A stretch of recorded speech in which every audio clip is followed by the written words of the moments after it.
Well, hey there, my farmer friends. It's Corinna from mydigitalfarmer.com. And today I wanted to share with you something that is very top of mind for our CSA farm right now. We are working on our CSA handbook and our onboarding training process. So, someone signs up for your CSA. Maybe it happened a few months ago. Maybe it just happened last week. Now what? What happens in the space between the moment that they sign up and the day that you actually deliver their first box? That's a really important time period, and if you're doing your job well as a CSA farmer, you will maximize that time and do something that I call customer onboarding. So why is that so important? Well, listen, when somebody is first purchasing a high ticket priced item like a CSA, a lot of times they're a little nervous. Did I make the right decision? This is a lot of money to shell out. What's going to happen next? And when you can come back with kind of a pre-scripted guiding plan, either through an email or some kind of a handbook document, it reassures them and that buyer's remorse piece goes away. So I feel like it's really important to have a plan in place to follow up with people who have just purchased your product and show them what their next steps are. Now, remember that customers are the hero in your brand story and you are the guide. So this is something that you do to act as a guide. You show them their next steps. Now that they've purchased your product, what happens now? What should I do next? They're all wondering that. And if it's radio silence from you for weeks at a time, they're going to start to get worried. And that impression, that opportunity to make a great first impression disappears. So another good reason to do these kinds of things is because it sets the expectation. So there's a lot of stuff that can be miscommunicated about CSA and CSA rules. Sometimes people don't realize what they're getting themselves into. So I feel like having a handbook or having some kind of a customer onboarding process where you make sure they understand the rules of the road so that we're all on the same page is a really, really important step. It kind of covers your butt a little bit too, frankly, because if something goes wrong later and they come back at you and say, well, I didn't know about this, you can say, well, I did actually have this all explained in an onboarding process. So remember, the goal of the onboarding process is to explain what it is they need to know about CSA, specifically what do they need to do next. So there are 3 ways, I think, that you can do this. And I actually do all 3 of them, but I don't think you have to. You can probably just pick one. Probably the most common one that most CSAs do is they create something called a CSA handbook. And this is just a Word doc that you share with everyone once they've signed up. And I like to send it out a couple weeks before the CSA begins and encourage them to read it and make sure they understand it. That's probably the easiest and the most common way that you can do this. Now hang on, because if you don't have a CSA handbook and you don't have the time to write one, I actually have a freebie that I'm giving away to you today later on. I'll share the link in a minute for how you can actually get a copy of my current CSA handbook and you can use that as a template to write your own.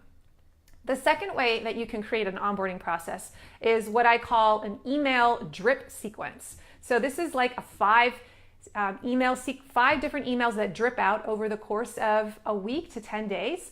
And I set that going a few weeks before the CSA starts. And each element of that email sequence teaches a different thing. So I basically take the content of my handbook and distill it down to the most important things I need them to know, not all of it. And I pick one thing for every single email so that I make sure that those 5 important things are opened up and looked at. Now you may be wondering, Corinna, no one is going to read all of those emails. They're going to get sick of emails. And I have to tell you that my open rates are around 68 to 70% on almost every single one of them. So trust me, if you are writing these and it's a brand new CSA member, they actually really want to know that information. Your veterans may not open them, but your rookies will. So you have to trust that. The third way that you can share this information is you could actually create a video series. And that's something that I did last year, and it got a lot of good reviews. I had a 3-part video series. Each video was like 6 minutes long. And again, I just took the most important stuff, broke it up into sections, and I delivered it in 3 different videos. That way somebody could kind of do these small sound bites. And if they chose to watch it that way, they could. So those are 3 ways that you can do this process of onboarding your brand new CSA rookies into your system. So I do have a really awesome freebie and giveaway that I want to give to you right now. It's called my CSA Onboarding Resource Pack. And inside of this document, I've put 3 things. I have a copy of my CSA handbook that you can use as a template. I also have a swipe file of my email onboarding sequence that I'm using this year. I think it's 5 emails, and you can see exactly what I'm writing in each one and what I decided to talk about. Again, use it as a template to write your own if you're not really sure what to talk about. And the 3rd thing in there is my welcome email sequence, which is different than my onboarding sequence. The welcome sequence is the thing that gets triggered when someone buys. Immediately after they buy, that gets triggered. The onboarding sequence happens like 2 weeks before the CSA starts. Some of the stuff is the same, but some of it's different because a lot of my people will purchase in like January, and I don't want them to have to wait 5 months before they know what their next steps are. So I create a welcome email sequence for those people, and then they also get the kind of training sequence that orients them to how the CSA works in the weeks before. So that's also in that resource pack. So how do you get it? You go to mydigitalfarmer.com/onboarding, and you'll be able to download that and use that. It comes as a Word file. So I hope that's really helpful for you. I know you guys are really busy, and putting words together is like, ugh, you can't stand it. So I'm just giving you a place to kind of get started, and you can see how I chose to do it. Now, before I let you go today, I kind of want to give you some things to think about. If you're going to write your own email sequence, for example, as you kind of drip that out to your customers, how do you decide what to put in there? So you'll have my template to look at for examples, but I want to give you some best practices today because I think this is going to really help you. Number 1, I want you to remember this. As you sit down and you open up your ConvertKit or whatever your email service provider is, and you put out that first email, I want you to first map out what are the different kinds of topics that I need to make sure I cover. And here are the things that I want you to think about. Number 1, remember that you are really talking to newbies with this email sequence. Yes, it's going to go out to everyone. It's going to go to your veterans too. But when you're writing it, your target audience is your newbies. These are people who, remember, they don't know anything about how this works. So you've got to talk to them like that. Don't assume that they know how to pick up the box and how that process works. Don't assume that they know how to go into Harvey and update their orders or decide what they want in their box. Don't assume that. You've got to think through, okay, if I were a brand new person, what information do I need to know to help me feel confident and know how this process works? And that is a really important step. Just remember, you're not talking to your veterans. Yeah, they're going to get it, but really talk to a person as if they were a newbie. Now, the second thing that I want you to remember is, what would a rookie need to know? There's a lot of stuff you could tell them.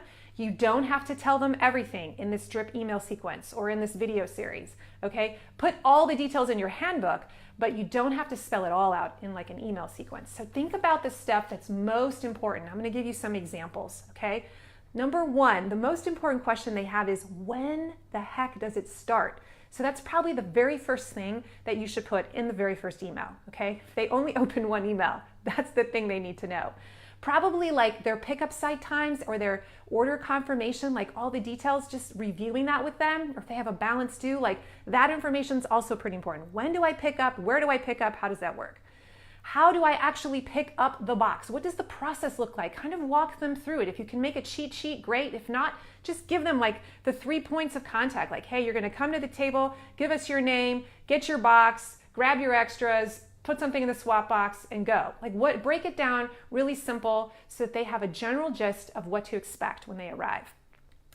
How do they contact you if there's a problem? Maybe you might want to share the best way that you want them to reach out to you. I know we share our cell phone numbers, but you may not be comfortable with that, but that's something to think about. And then how you are going to be connecting with them each week. What do you expect for them? Like, I'm really clear, you guys better open your email, because if you don't, you're not going to know what's going on, and then I can't take responsibility. So that is a really key piece of information that I make sure is in one of those 5 email sequences that goes out in that drip email sequence. Some other things to think about. What are the frequently asked questions that you seem to get over and over again? What are those tripping up points? Okay, so if you've been doing CSA for a while, you've probably had a few sticky, awkward moments where you're like, dang, I did not set those expectations properly. Make sure that you do in this process. So for us, some of those sticky points are, hey, we always feel like we need to remind our rookies that the first few weeks, the box is really light, not as much stuff in there. Because I feel like we've seen that look of disappointment too often when they're like, oh, that's all there is. And I have to be like, yeah, that's normal for the first few weeks, but don't worry about like week 4, it's like blowing up and there's a ton of stuff in there. So if we just, I know that sticky point, and so I bring it up in one of these emails, it comes up. Another sticky point for us is like, what do you do? Can I switch my site? Or, what if I don't pick up my box? There's always a few people who never know that, and they forget and they call, and then we're like, oh, sorry, it's donated. And they're like, oh, and you can just hear like that they're disappointed. And so I hate those awkward moments. So that's something that I want to make sure I get communicated before we start. Hey, listen, this is our process. If you miss your box, here's what happens if you want to pick up sites, change your pickup site, or can you credit your box? How does that all work? So identifying some of those sticky situations, those awkward moments in the past, and making sure that those get communicated. Even like the whole risk thing, like having that conversation, like, hey, if we have a bad weather moment and we lose our crops, like, do you understand you won't get stuff that week? And just make sure you talk about that, okay?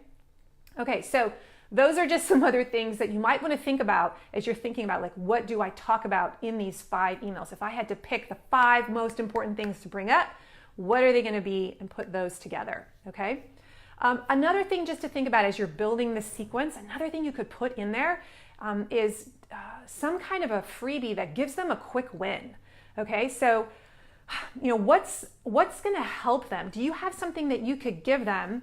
Maybe it's a teaching tip that says, hey, as before we get started, we've got a couple weeks to go. I know you're excited. I want to prepare you. I want to get you ready so that you can really maximize your box experience. So maybe there's something that you can give them in that email sequence that will create a sense of gratitude on their part.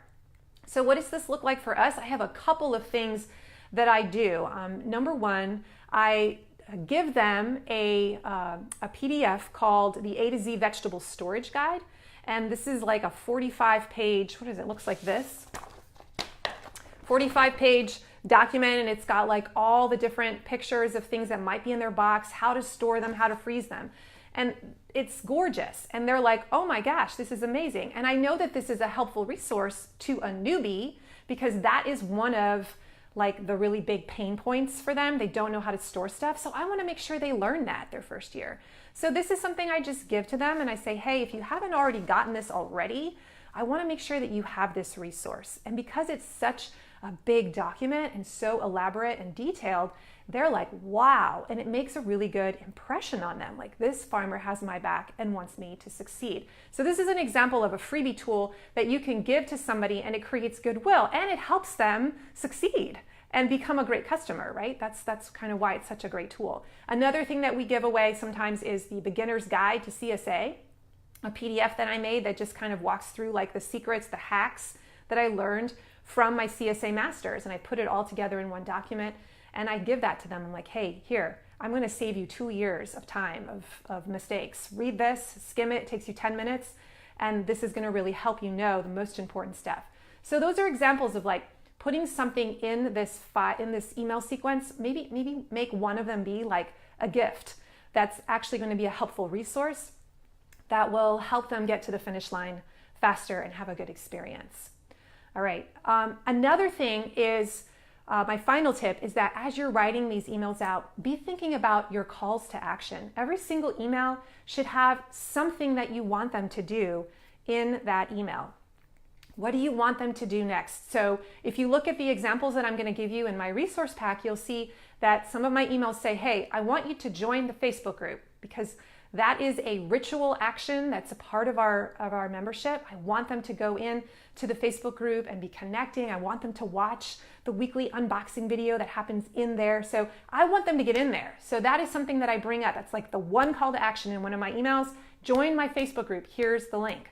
Okay. Maybe your call to action is watch this training. Maybe you have like a shortcut that you want to give away as a freebie, right? Like, this is my tip to you. Here's a video link. This is what I want you to watch. Maybe it's the link to your CSA handbook. Download this handbook. Maybe it's a goofy video of you saying hello. I know I have one of those in my welcome sequence where they see Farmer Kirk do a little dance because they just bought his product. What is the one thing that you want them to do? You could offer them, hey, download my A to Z vegetable storage guide, or download this PDF cheat sheet that's going to help you know the 6 steps to picking up your box. You should always try to pick out one thing that you want them to do in each email. Not too many things, just one thing. So for me, I have like a very specific list of things that I want to make sure they do. I want them to join my private Facebook group for my CSA members. I want them to get into my academy, the membership academy, where all my training resources and ebooks and cheat sheets and the course for how to succeed at CSA. I want them to get in there and go take that. So I give them that call to action. I want them to download this one A to Z vegetable storage guide and get started with that. And I usually talk to them about green bags. I say, I want you to go buy Debbie Meyer green bags because that's going to help your produce stay alive longer. And I'll talk about that. So those are just some examples of what that looks like for me. Think about what that would look like for your particular farm. Now, I want to make you aware, some of you are like, wow, I really think that's a cool idea, that A to Z vegetable storage guide. I actually sell this thing. So this is a pretty awesome resource. If you're like, man, I would love to get my hands on that and stick that in my onboarding sequence, you can. This is a digital resource. You get lifetime digital rights to print it, share it. You can cut it up and change it and amend it. It comes unbranded, so you can stick your logo on it and just add it into your email sequence. So if you're interested in seeing what that looks like, the first 10 pages, you can go to mydigitalfarmer.com/A to Z, ATOZ, and that'll just show you like the first 10 pages. If you like what you see and you want to get it, you can go to the store, mydigitalfarmer.com/store, and you can grab that and I'll send that to you right away. So, hey, those are my tips for how to start putting together a customer onboarding process. It's important. These members, they're brand new. They don't know what's going on, and they need you to guide them. They need you to tell them, what do I do next? You don't have to explain everything, but just break it down into a few steps. It's going to make them confident. It's going to make them feel like, wow, they've got my back and they're taking good care of me. And it's just really great customer service. It's that surprise and delight factor that goes a long way. And then when they meet you for the first time, there's already so much goodwill there that you're already miles ahead. So if you want to grab my resource pack, which has my CSA handbook, it has my customer onboarding email sequence that you can see how I did it, and my welcome sequence.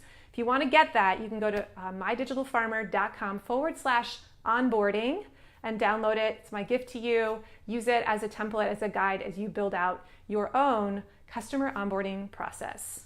Hey guys, if you liked this email, give me a thumbs up. Let me know if it was helpful. If you have any questions, or if you have some ideas, if you have some ideas for how to make onboarding really awesome, I would love to hear those. Put those in the comments below. And if you're watching this on YouTube later, give me a like, subscribe to my channel, and let me know what you think. Thanks for joining me, guys. I will talk to you next time. See ya.